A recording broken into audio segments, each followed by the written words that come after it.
Hello children, आज हम आपको बता रहे हैं relation between electromotive force and terminal potential difference. Last class में इसके बारे में डिटेल में हम बताए थे। इलेक्ट्रोमोटिव फोर्स ईएमएफ क्या होता है, टर्मिनल पोटेंशियल डिफरेंस क्या होता है, इंटरनल रेजिस्टेंस ऑफ सेल क्या होता है। आज बताना है कि इस सब के बीच में एक रिलेशन निकालना है। रिलेशन क्या होता है, मतलब टर्मिनल पोटेंशियल डिफरेंस, ईएमएफ और इंटरनल रेजिस्टेंस में रिलेशन क्या होता है। देखिए, हम एक सर्किट मान लिए हैं। एक सर्किट में क्या है, फिर ई क्या है, इसको कहते हैं ईएमएफ ऑफ सेल। ई क्या है, ईएमएफ ऑफ सेल। आर क्या है, इसी को हम लोग कहते हैं internal resistance. Internal resistance of cell मतलब सेल के अंदर जो इलेक्ट्रोड होता है, जो इलेक्ट्रोलाइट होता है, उसके कारण जो रेजिस्टेंस ऑफर्ड होता है वो बाहर से दिखाई नहीं पड़ता है। सेल के अंदर जो रेजिस्टेंस ऑफर्ड होता है उस रेजिस्टेंस को हम लोग कहते हैं इंटरनल रेजिस्टेंस। और ये हो गया बाहर सर्किट का, इसको हम लोग कहेंगे external resistance. External resistance of circuit. Circuit का एक्सटर्नल रेजिस्टेंस ये क्या है, की है, क्लोज की है, सिंबल है क्लोज की का। अब देखिए, मान लेते हैं कि क्लोज की है। व्हेन की इज क्लोज्ड, व्हेन की इज क्लोज्ड, मान लेते हैं कि क्लोज्ड है। जब की क्लोज रहेगा तो इस सर्किट से होकर के करंट फ्लो करेगा। इस सर्किट से होकर के करंट फ्लो करेगा। द करंट व्हेन की is closed, the current flows through the circuit.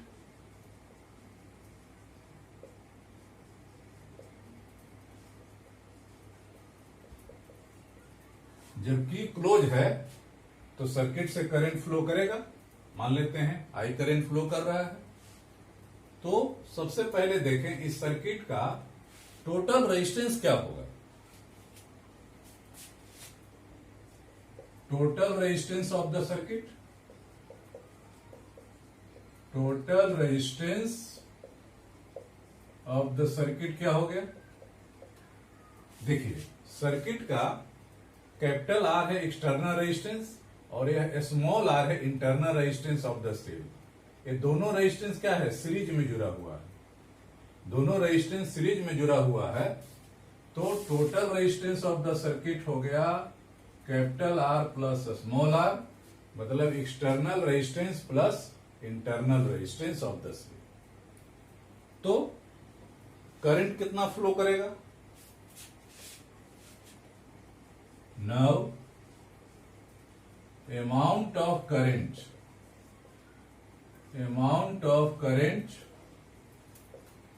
flowing through the circuit,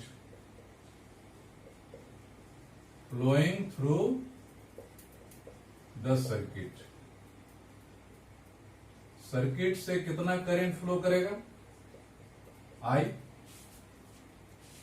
current का वैल्यू हो गया इस सर्किट में कितना ईएमएफ है, total EMF by total resistance. Total EMF by total resistance. Total EMF क्या है, ई, और टोटल रेजिस्टेंस हो गया आर प्लस आर। तो करंट का वैल्यू हो गया ई बाई आर प्लस। या हम लोग कह सकते हैं E equal to I R plus I into R. EMF का वैल्यू हो गया I R plus I into R, जहां आई तो हो गया करंट फ्लो हो रहा है, आर पहले ही लिख दिए, आर क्या है, external resistance of the circuit है, और स्मॉल आर क्या है, internal resistance of the cell. कहता है कि टर्मिनल पोटेंशियल डिफरेंस का जो डिफिनीशन हम लोग बताए हैं, according to definition of terminal potential difference क्या होता है, आप पढ़े हैं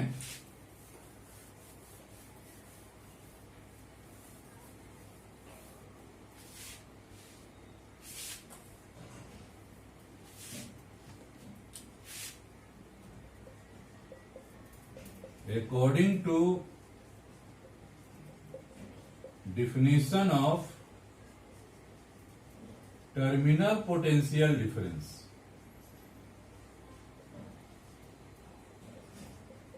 terminal potential difference, terminal potential difference किसको कहा जाता है, तो बताए थे कि टर्मिनल पोटेंशियल डिफरेंस क्या है, तो यह जो रेजिस्टेंस है, इस रेजिस्टेंस के क्रॉस जो पोटेंशियल डिफरेंस होगा, इसी को हम लोग कहते हैं टर्मिनल पोटेंशियल डिफरेंस। तो according to definition of terminal potential difference, terminal potential difference को हम लोग यदि V से डिफाइन करें, तो पोटेंशियल डिफरेंस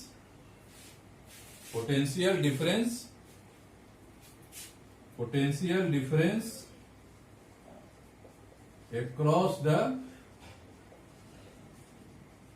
रेजिस्टेंस आर, मतलब कह सकते हैं V equal to potential difference across resistance R. इस रेजिस्टेंस आर से कितना पोटेंशियल डिफरेंस, इसमें करंट कितना जा रहा है, आई, रेजिस्टेंस है आर, तो V इक्वल टू हो जाएगा आई इंटू आर।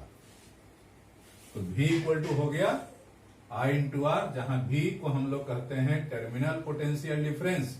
तो ये V हो गया पोटेंशियल, टर्मिनल पोटेंशियल डिफरेंस, या ये जो रेजिस्टेंस के क्रॉस जो पोटेंशियल होता है, potential difference, that is called potential, terminal potential difference. तो ये वैल्यू हम पुटअप कर दिए, पुटिंग दिस वैल्यू, ये यदि वैल्यू को पुटअप करेंगे तो ये वैल्यू हो जाएगा E equal to V plus I into R, E equal to V plus I into R. तो V का वैल्यू क्या हो गया, तो V का वैल्यू हो गया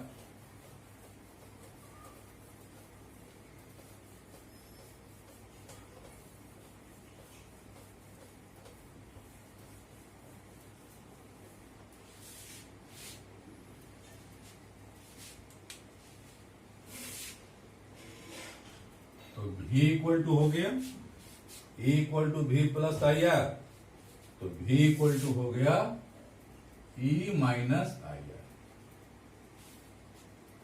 जहां V क्या है, टर्मिनल पोटेंशियल डिफरेंस, E क्या है, EMF of cell, minus I R.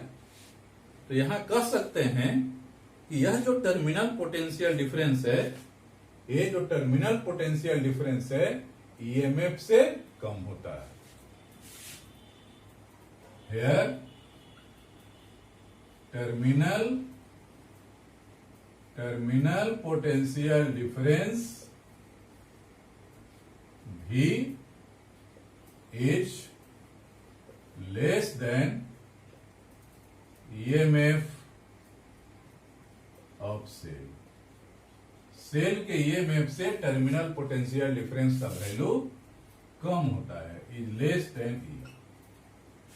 Terminal potential difference का वैल्यू ई से कम होगा, V is less than e. ये तो कब हो गया, अभी हम बता रहे थे जबकि क्लोज है तब, जबकि क्लोज है तब। मान लेते हैं कि ओपन है, करंट नहीं फ्लो हो रहा है। जब करंट नहीं फ्लो होगा तब क्या होगा, इफ की is open,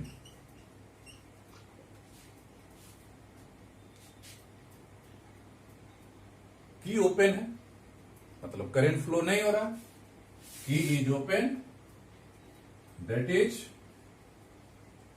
current is not flowing through circuit.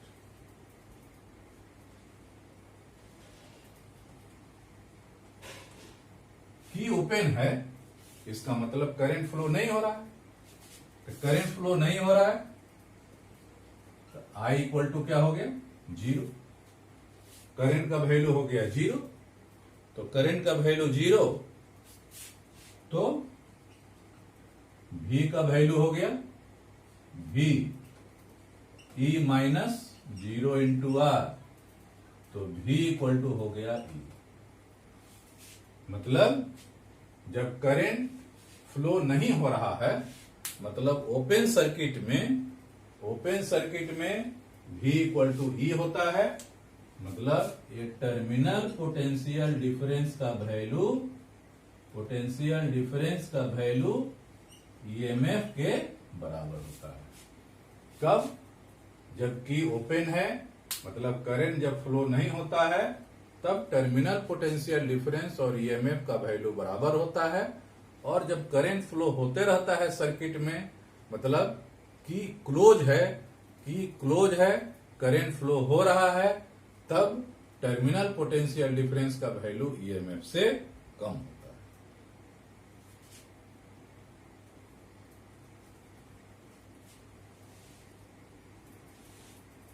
एक चीज और देख लीजिए, यह जो टर्म आया IR क्या है? IR क्या है?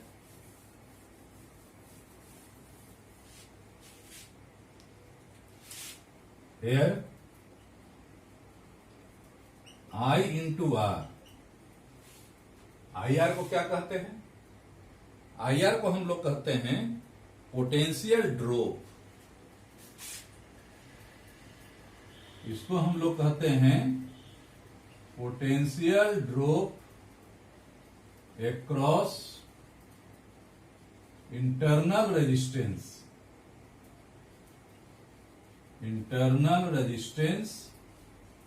Of cell. पोटेंशियल ड्रॉप घट गया, पोटेंशियल घट गया across internal resistance of cell.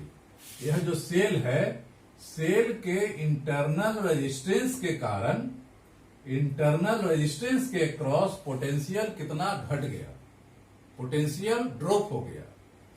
Potential drop across internal resistance of cell, या इसी को हम लोग लॉस्ट वोल्ट भी कहते हैं। लॉस्ट वोल्ट भी कहते हैं। I इंटू आर को मतलब इंटरनल रेजिस्टेंस ऑफ सेल के क्रॉस कितना पोटेंशियल घट गया, या लॉस्ट वोल्ट मतलब वोल्ट कितना लॉस्ट हो गया, खत्म हो गया। तो ये है relation between EMF and terminal potential difference. क्या है?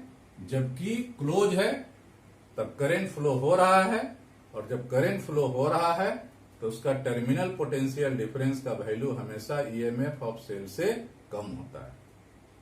दूसरा क्या बताए कि जब की ओपन है मतलब करंट फ्लो नहीं हो रहा है। जब करंट फ्लो नहीं हो रहा है उस समय टर्मिनल पोटेंशियल डिफरेंस का वैल्यू हमेशा EMF ऑफ सेल के बराबर होता है। और जब करंट फ्लो हो रहा है तब यह जो terminal potential difference EMF minus IR होता है, यही जो IR होता है इसी को हम लोग कहते हैं potential drop across internal resistance of cell. यह जो सेल का जो इंटरनल रेजिस्टेंस है उसके कारण पोटेंशियल में कमी, या इसी को हम लोग लॉस्ट वोल्ट कहते हैं। मतलब वोल्ट में कमी हो गया, पोटेंशियल में कमी हो गया, इसी कारण टर्मिनल पोटेंशियल डिफरेंस का वैल्यू कम जाता है जब करंट फ्लो होते रहता है, तब जब क्लोज सर्किट है तब। अब इसमें एक चीज और जानना है, हम लोग कोई सेल का इंटरनल रेजिस्टेंस का वैल्यू को कैसे हम लोग मेजरमेंट करते हैं। अब जरा इसमें देखिए, measurement of internal resistance.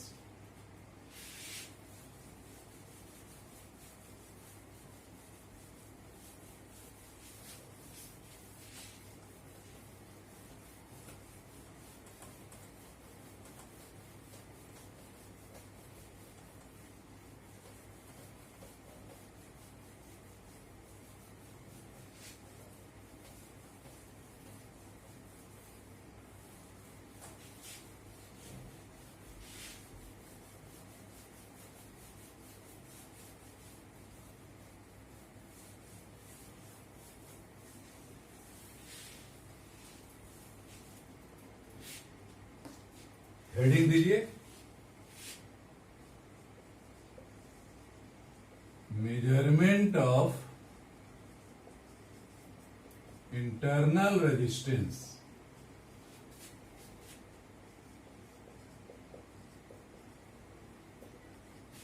Internal resistance of cell. Cell के इंटरनल रेजिस्टेंस का हम लोग कैसे मेजरमेंट करेंगे, जरा ये देखिए। देखिए, एक सर्किट है, सर्किट का ये एक्सटर्नल रेजिस्टेंस है, इसमें हम सेल लगा दिए हैं। यह की है, सेल है, सेल का इंटरनल रेजिस्टेंस है आर और इसका ईएमएफ है ई। करंट फ्लो हो रहा है आई।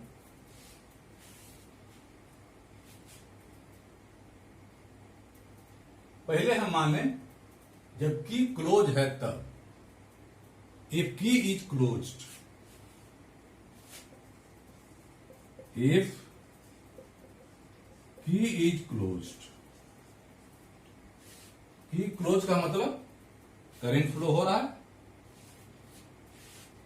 की इज क्लोज्ड तो टोटल रेजिस्टेंस ऑफ सर्किट हो जाएगा आर प्लस आर, दोनों सीरीज में है। ये एक्सटर्नल और इंटरनल दोनों सीरीज में है। R plus R. EMF of the cell क्या है, ई है। तो करंट कितना फ्लो होगा, then amount of current flowing through the circuit,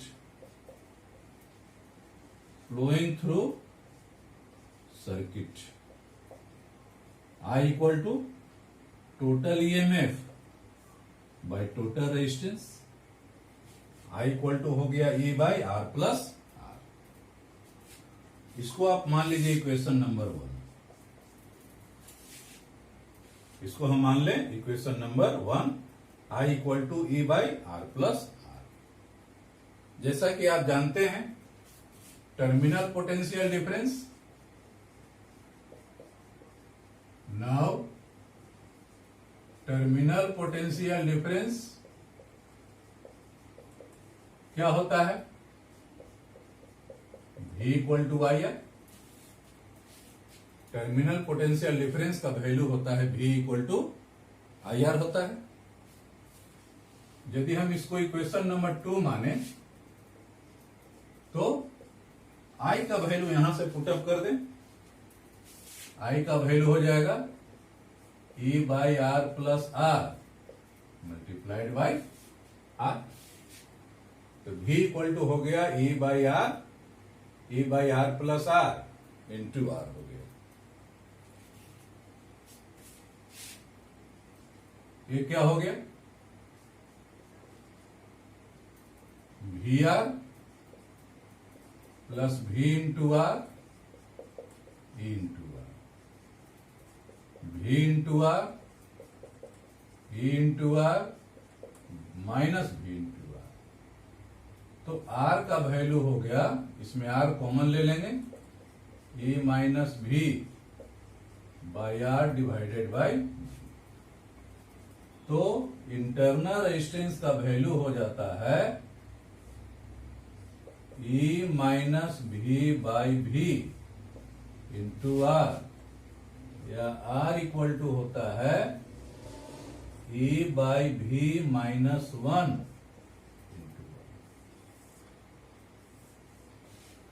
जहां E क्या है, ईएमएफ ऑफ द सेल।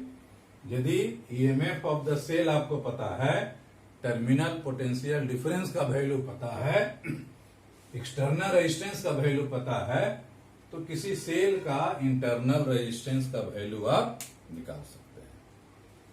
तो इंटरनल रेजिस्टेंस का वैल्यू का एक फॉर्मूला हो गया। अब जरा इसी में और हम लोग देखें।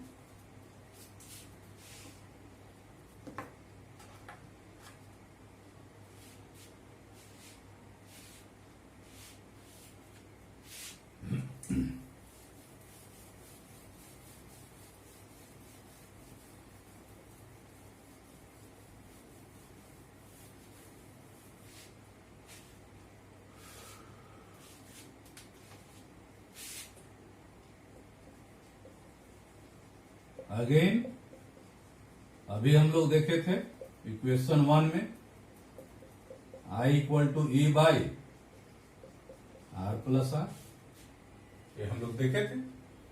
I equal to E by R plus R, या E इक्वल टू हम लोग कह सकते हैं I R plus I into R. E अभी हम लोग आई आर किसको माने हैं, V को माने हैं, तो V प्लस आई आर। तो आई आर हो गया E minus V।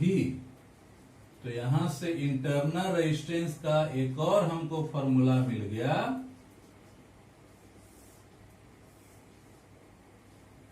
E minus V by I. मतलब E है EMF of the cell, V हो गया टर्मिनल पोटेंशियल डिफरेंस, I हो गया अमाउंट ऑफ करंट। पहले हम लोग यहां निकाले थे इंटरनल रेजिस्टेंस का वैल्यू।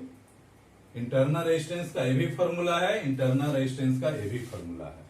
बस दोनों में अंतर क्या है, दोनों में अंतर ये है कि यदि आपको एक्सटर्नल रेजिस्टेंस का वैल्यू जब दिया हुआ रहे तो ये फॉर्मूला हम अप्लाई करेंगे। यदि अमाउंट ऑफ करंट का मतलब उस सर्किट में कितना करंट फ्लो हो रहा है, यदि करंट का वैल्यू हमको पता है, तब इंटरनल रेजिस्टेंस निकालने के लिए ये फॉर्मूला हम अप्लाई करेंगे। दोनों ही इंटरनल रेजिस्टेंस का फॉर्मूला है। कैसे किसी सेल का इंटरनल रेजिस्टेंस का वैल्यू हम कैसे मेजरमेंट करते हैं, उसके लिए ये दो फॉर्मूला है। तो ये हो गया इंटरनल रेजिस्टेंस किसी सेल का हम लोग कैसे निकालेंगे। सो अब जरा इस पर हम लोग कुछ प्रॉब्लम है, एनसीईआरटी का कुछ बचा हुआ है प्रॉब्लम। तो एनसीईआरटी का जो प्रॉब्लम है, प्रॉब्लम हम लोग देखेंगे। उसके बाद सेल का ग्रुपिंग क्या होता है, सेल का कॉम्बिनेशन क्या होता है। सेल को भी जिस तरह कैपेसिटर का ग्रुपिंग होता है सीरीज पैरेलल, कैपेसिटर के बाद रेजिस्टेंस का भी देखें सीरीज पैरेलल, उसी तरह सेल का भी ग्रुपिंग होता है। सेल को हम लोग कॉम्बिनेशन करते हैं कैसे, लेकिन उसके पहले हम लोग देखें कुछ इसका न्यूमेरिकल, थोड़ा सा कुछ इंपॉर्टेंट न्यूमेरिकल है, उसको हम लोग देख लेंगे। ठीक है, आज इतना ही। Thank you.